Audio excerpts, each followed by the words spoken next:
Hello नमस्कार दोस्तों, स्वागत है आप सभी का। दोस्तों आज का हमारा टॉपिक होने वाला है रेशियो, यानी दोस्तों जिसे हम कहते हैं अनुपात। तो ये दोस्तों हमारा पार्ट नंबर 1 होगा और इसमें आपको बिल्कुल आसान तरीका बताया जाएगा किस तरीके से आप क्वेश्चंस को सॉल्व करेंगे शॉर्ट ट्रिक द्वारा। तो चलिए पहले क्वेश्चन से स्टार्ट करेंगे। तो यहाँ पर देखिए दोस्तों, हमारा पहला क्वेश्चन है कि एक, यहाँ पर कलर चेंज कर लेते हैं रेड में। तो इस तरीके देखिए, एक बैग में काले और नीले पेन 5:9 के अनुपात में हैं। यदि उसमें 450 नीले पेन हैं तो बैग में काले पेन की संख्या कितनी है। तो हमें देखना है कि इनका अनुपात। तो देखिए, बैग में काले काले यानी दोस्तों ब्लैक पेन, और यहाँ पर ब्लू पेन यानी नीले, तो यहाँ पर BLUE, तो ये भी नीले पेन हो गए। तो इनका जो अनुपात है दोस्तों हमें दिया है 5:9। तो इसमें देखिए हमें कहा है कि जो हमारा नीले पेन है, तो नीले पेन 450 है, जबकि नीले पेन हमारे अनुपात में कितने हैं, 9। तो ये 9 का मान 450 होगा। तो इस तरीके से आप कर लेंगे कि 9 का मान हमारा 450 दिया गया है। अब अगर एक बराबर हम निकालेंगे तो ये देखिए कितना गुना है 9 का। तो यहाँ पर देखिए एक बराबर निकालेंगे तो ये एक बराबर हमारा आ जाएगा 9 पचे 45 यानी 50 आ गया। तो हमसे देखिए काले पेन की संख्या पूछी है यानी ब्लैक पेन की। तो यहाँ पर काले पेन का जो अनुपात है 5 है, तो इसमें हम क्या करेंगे 50 का गुणा कर देंगे। तो इस तरीके से हमारा 5 की संख्या आ जाएगी, जबकि एक की संख्या हमने निकाली 50। तो 5 की संख्या निकालने के लिए 5 पचे 25, 50 का उसमें गुणा कर देंगे तो इस तरीके से आ जाएगा 250। तो इस तरीके से हमारा जो 250 ये हमारे क्या है, काले पेन की संख्या है।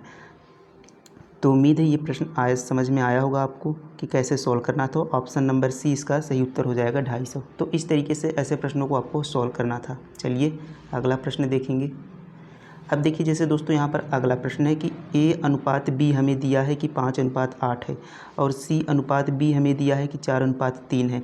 तो हमसे पूछा है कि ABC बराबर है, यानी ABC तीनों का मिलाकर जो अनुपात है वो हमसे पूछा गया है। तो कैसे सॉल्व करेंगे। सबसे पहले दोस्तों आपको A, B और C इस तरीके से लिख लेना है। अब देखना है कि A और B का अनुपात क्या है।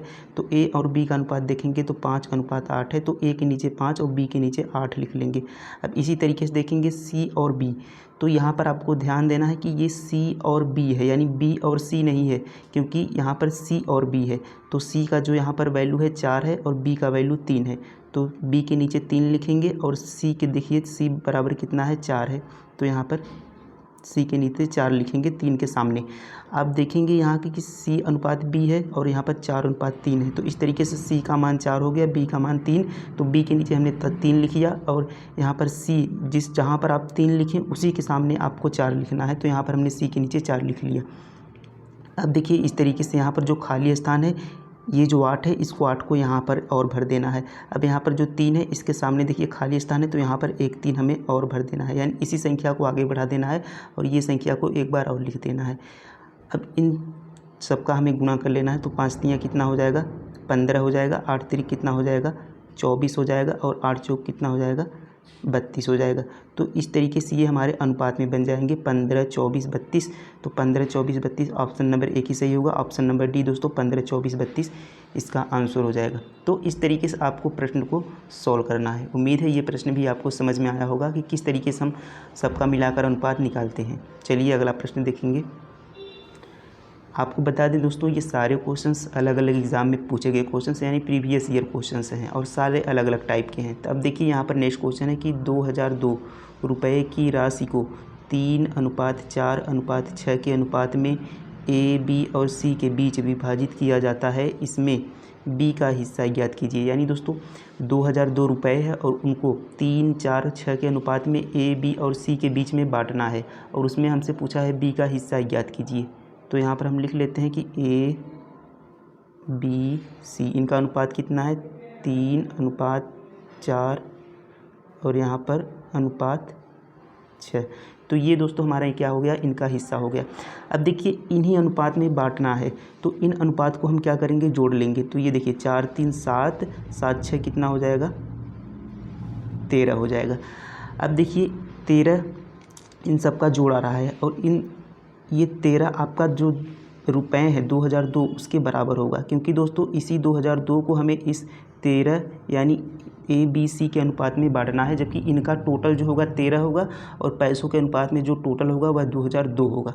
तो 13 बराबर हमारा 2002 हो गया। अब 1 बराबर हम यहाँ से निकाल लेंगे, या तो आप 2002 को, ये आपका 13 का वैल्यू है तो जिसकी वैल्यू दी होती है उसको हम बटे में रखते हैं। 13 का वैल्यू हमारा 2002 दिया गया है और हमें निकालना किसका है, तो हमें निकालना, देखिए यहाँ पर पूछा है कि बी का हिस्सा, तो बी का हिस्सा अनुपात में कितना है, 4 है। तो यहाँ पर 13 का वैल्यू 2002 है तो हमें 4 का वैल्यू निकालना है, तो 4 से हम क्या करेंगे, गुना कर देंगे। 13 का जब भाग करेंगे 2002 में 1 का वैल्यू आ जाएगा और 4 से गुना कर देंगे तो 4 का वैल्यू हमें पता चल जाएगा। अब देखिए 13 से यहाँ पर काट लेंगे तो 13 एक कम 13 और बचेगा 7 और यहाँ पर हो जाएगा दोस्तों 70, तो 13 पचे 65 हो गया और यहाँ पर बचेगा 5 और यहाँ पर 5 बचेगा और यहाँ पर 2, तो 13 चौके कितना हो जाएगा, 52 हो जाएगा। यानी दोस्तों ये हमारा जो कटेगा 2002 13 से 154 बार में कटेगा। अब 154 और गुना 4 कर लेंगे तो ये देखिए आपका आ गया 4 चौक 16 और 4 पचे 20, 20 एक 21 और यहाँ पर 4 एक कम 4 और 2 हासिल था वो 6, 4 2 6। तो इस तरीके से 616 आपका यहाँ पर आंसर आ गया। तो 616 ऑप्शन नंबर डी दोस्तों इसका सही उत्तर हो जाएगा। तो इस तरीके से प्रश्नों को आपको सॉल्व करना था। उम्मीद है ये प्रश्न भी आपको अच्छे समझ में आ गया होगा। आपको यहाँ पर 2002 रुपये दिए थे, 3 4 6 के अनुपात में बांटना था, तो हमने 3 4 6 को जोड़ दिया तो ये 13 हो गया। अब 13 बराबर हमारा 2002 हो गया और उसमें हमें बी का अनुपात निकालना था, यानी बी का मान निकालना था। तो बी से हमने क्या किया, 4 था तो 4 का गुना कर दिया।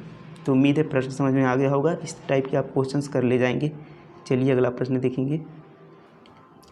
अब देखिए यहाँ पर अगला प्रश्न है कि यदि 3x 5y 4z है तो एक्स वाई जेड बराबर है। अब देखिए इस तरीके से जब आपको प्रश्न में दिया हो और हमें एक्स अनुपात वाई अनुपात जेड पूछे तो कैसे सॉल्व करेंगे। बिल्कुल आसान तरीका है दोस्तों। सबसे पहले आपको एक्स वाई और यहाँ पर जेड आपको लिख लेना है। अब देखिए हमें जब एक्स का अनुपात निकालना हो तो एक्स वाली जो संख्या है 3 है, इसको हमें नहीं लेना है, हमें बाकी के 2 संख्याओं को गुणा कर देना आपस में। तो 5 चौक कितना हो जाएगा, 20 हो जाएगा। तो एक्स के नीचे हमने 20 लिख दिया। अब देखिए वाई हमें निकालना है, ये आपका y है, तो y हमें निकालना है। तो y की संख्या को छोड़ देना। y की संख्या कितनी है, 5, तो इसकी संख्या को छोड़ के हमें बाकी की 2 संख्याएं x और z का ले लेना है। तो 3 और 4 आपस में गुना कर देना है, तो 4 3 कितना हो जाएगा, 12 हो जाएगा। अब इस तरीके से z को हमें लेना है, तो z वाली संख्या 4 को छोड़ देना है, बाकी 2 संख्या 5 और 3 को आपस में गुना कर लेना है। तो 5 3 कितना हो जाएगा, 15। तो इस तरीके से ये दोस्तों आपका अनुपात हो जाएगा 20 12 15, जो कि एक ऑप्शन में ऑप्शन नंबर ए है 20 12 15। तो इस तरीके से आपको सॉल्व करना था। बिल्कुल सेकंडों का सवाल था दोस्तों। उम्मीद है समझ में आ गया होगा कि जिसका हमें अनुपात निकालना है, जब भी संख्याएं बराबर में हो और जिसका हमें अनुपात निकालना है उसकी संख्या को छोड़कर बाकी 2 संख्याओं को आपस में क्या कर देना है, गुणा कर देना है। तो उम्मीद है समझ में आया होगा। चलिए अगला प्रश्न देखेंगे। अब देखिए यहाँ पर दोस्तों अगला प्रश्न है कि 3 संख्याएँ 1/2 अनुपात 2/3 अनुपात 3/4 के अनुपात में हैं, तो सबसे बड़ी और सबसे छोटी संख्या के बीच का अंतर 27 है। तो सबसे छोटी संख्या है। अब देखिए 3 संख्याएं हमारी 1/2 अनुपात 2/3 अनुपात 3/4 इस अनुपात में हैं और हमसे कहा है कि छोटी संख्या और सबसे बड़ी संख्या और सबसे छोटी संख्या का जो अंतर है वह 27 है। तो हम इसमें कैसे अंतर निकालेंगे, तो इसमें हमें अंतर निकालने में थोड़ी मुश्किल होगी और इसमें हमें पता भी नहीं चलेगा कौन छोटा है कौन बड़ा है। तो इसे हम क्या करेंगे, पहले अनुपात यानी साधारण अनुपात में बदल लेंगे। तो कैसे बदल लेंगे, अब जब आपको बटे में संख्याएं दी हो तो हम सबसे पहले क्या करेंगे कि नीचे वाले का एलसीएम ले लेंगे। एलसीएम मतलब दोस्तों लस मतलब ऐसी संख्या जो इन तीनों से कट जाए। तो देखिए अब 2 हमारा 4 में डिवाइड हो जाएगा, 2 दूना 4, तो 4 और 3 दोनों अलग अलग संख्या हैं, तो इन दोनों का हम गुना कर लेंगे। तो 4 3 कितना हो जाएगा, 12। तो 12 आपकी ऐसी संख्या होगी जो 2 3 और 4 तीनों से कट जाएगी। तो 12। अब देखिए अब देखिए हमारा एलसीएम आया 12। अब 12 में यहाँ पर 2 का हम भाग करेंगे तो कितना आ जाएगा, 2 छंग 12 यानी 6 बार में। तो ये हमारा पहला अनुपात आ गया 6। अब यहाँ पर अनुपात लगा लेंगे। अब देखिए 12 है तो 12 में 3 का भाग करेंगे तो 3 चौक 12, 4 बार में काट रहा है और ऊपर का 2 है तो उस 4 का गुना 2 में हो जाएगा, 4 दूना 8। अब देखिए 4 का हम भाग में डिवाइड करेंगे 12 में, तो 4 3 12 कितनी बार में काट रहा है, 3 बार में। अब उस 3 का गुणा हम ऊपर वाली संख्या 3 में कर देंगे तो 3 3 कितना हो जाएगा, 9 हो जाएगा। तो इस तरीके से जो आपका अनुपात बना 6, 8, 9, कितना अनुपात बना 6, 8, 9।